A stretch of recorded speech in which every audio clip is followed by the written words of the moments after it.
When Bring Back Our Girls Lagos family started, people were asking, well, what's it got to do with you? It's far away. And we said that what that tells us is that, and that's why at our meetings we say, who are we? We are Chibokians. Who are we? We are Nigerians.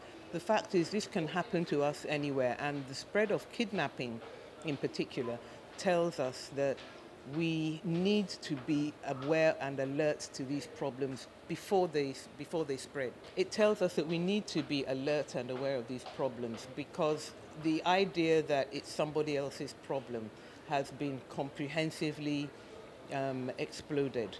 My concern is that when important people are taken, somehow they always seem to be returned within a week. When ordinary people are taken, well, in the case of at least in the case of the Lagos boys, we know that it's ordinary criminality.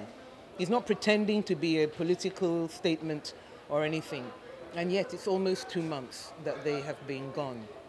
And I think that we need to interrogate the way that the police are handling these matters. They were warned in advance that the kidnappers were coming.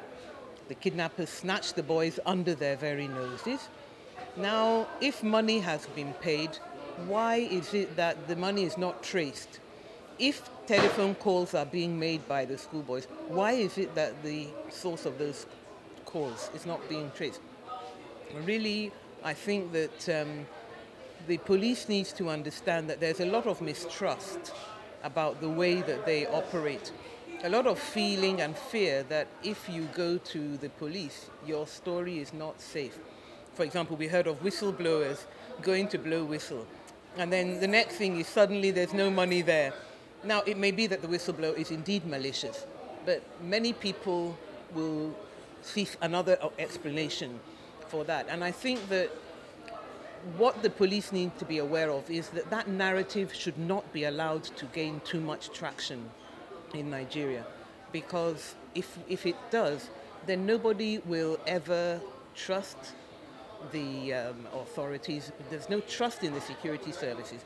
And then you find yourself in the kind of situation that we saw in Ikorodu, where people take the law into their own hands. And yes, people may say that they know who they are targeting, but when they make a mistake, let's hope it's not the mistake that's made in our own corner.